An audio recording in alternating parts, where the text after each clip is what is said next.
I'm going to walk through the process of doing a job from the very beginning stages of sketching out some new features on the map.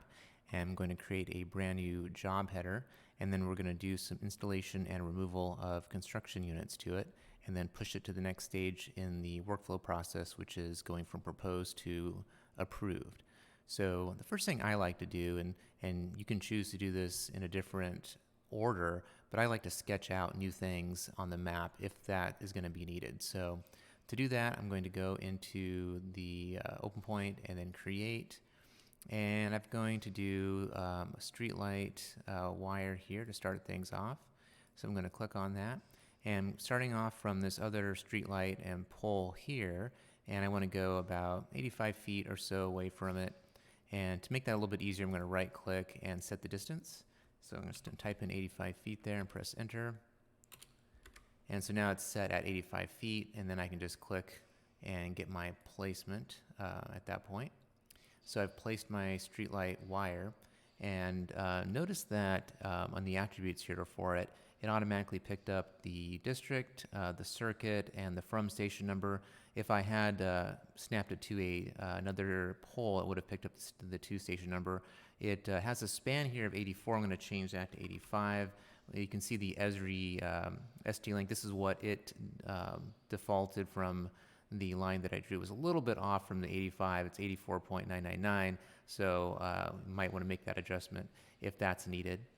Also, the span might end up being different later on as far as the actual material that gets used and put in the ground in this particular case for this underground wire. So it really depends on what your end use is of that span value. So, but that's a good start for that now. I'm going to go back to create, and we're going to put a pole in there, Streetlight pole. So I'm going to click on that, and I'm going to snap that into place. Notice how we've got the little snap icon showing up. So it's directly centered there, and that also picked up some default values like the district and the circuit. I'm going to put in a station number, so that's available now, and it's going to show up on the map.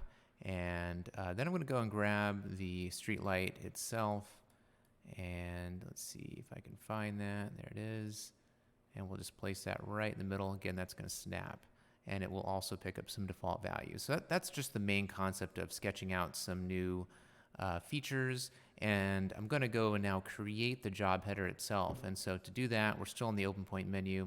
I'm going to click on Add Job, and I'm going to put in, well, first I'll select my type, and this is Map Standard, which is the only thing I have available right now. I'm going to do a job code.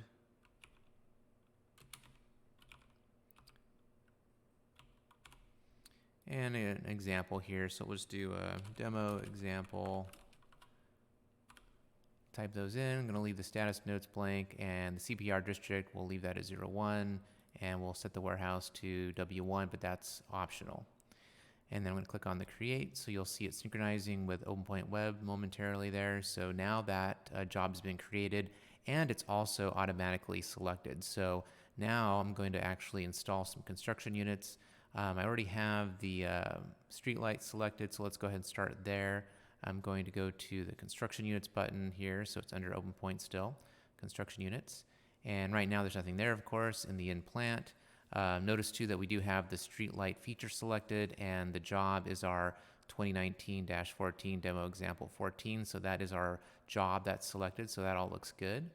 Going to click on job layout, and then we're just going to click on the install button to start selecting construction units for this particular Streetlight. So let's just put in a 150 watt Streetlight here.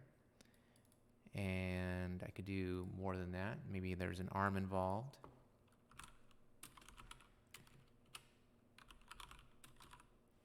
So we'll select that. And I didn't change any of the values down below, but sometimes you'll need to do that. In some cases, it is going to default as much as it can, so you can see how it defaulted the station and the district.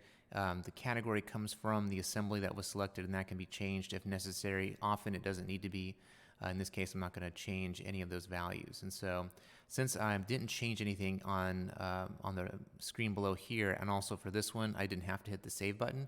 If I did change something, like add some text here in this description, then it's a good idea to save. It will try to autosave, so remember that. But we do recommend hitting the save button because it will perform all its validation checks at that point. So we've installed some construction units there. I'm clicking now on the pole. You can see that I have that selected now. And I'm going to do install again. And this time we're going to put in some pole information here. I'm going to pick this streetlight pole. And that's probably good for right now. Next thing we're going to do is select the wire. And I will go ahead and do an installation for that. And we'll just pick some streetlight wire here. And let's see, I'll just pick something randomly here.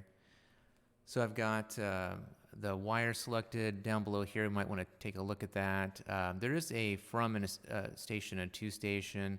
You can populate those if you want. That is optional. I didn't in this particular case. It can be useful though for staking sheets and things like that. So it really depends on if you want those values set up or not.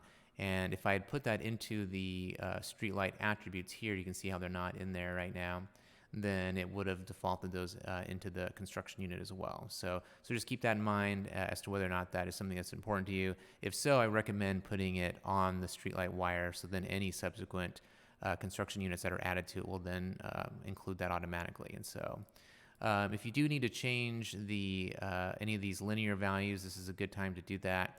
If the length is actually going to be something different than the actual measured length here on the map, then you can change that there.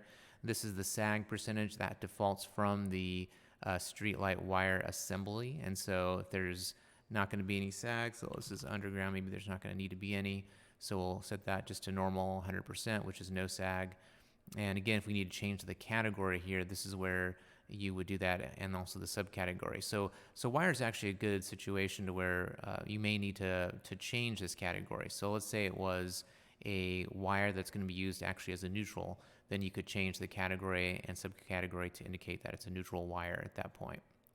So that really finishes all I need to do there for the installation part. I'm going to save this. And let's just do a quick example of doing a removal. So we need to retire some items. Let's go ahead. I'm just going to pick this pole that's right next to these other items that we just created. Let's take a look at what's in plant. It looks like we've got a riser and a pole there. Just to give an example, it may not make sense for this particular job that we're doing, but to do the removal, I'm just going to click on the job layout. So I selected the feature. There it is. I clicked job layout. I'm going to click on remove. And I'm just going to go ahead and hit the check boxes on here to say I want to remove both of these. I could have also did the select all up here to select them all at one time, whichever way makes the most sense for you. I'm going to click on remove. And so those have now been added to this particular job. So we've just finished doing some installations and some removals. And that really is all I'm going to do as far as the job layout is concerned. The next thing I'm going to do is I'm just going to go ahead and go back to the job. So here it is, and I'm going to push it to the next step in the workflow process, which is called send to approve. So I'm going to go ahead and click that. And if I have any notes that go along with that, like say for example I wanted to communicate something about this particular job at this particular step, then I can enter those here. It's optional, so I'm going to leave that blank. And then I'm going to send to approved. And it said to make sure to save changes before changing the workflow, which is a really good point to make. I'm going to go ahead and click on the Save Edits button. So I'll make sure that's Save Edits and not the Save Project. It's going to show me what changed. And then I will go ahead and do the Send to Approved. And this time it should go through just fine. And it looks like it's doing that. So it's synchronizing this with the cloud, so it'll have all of the changes we just made, and that really completes the process.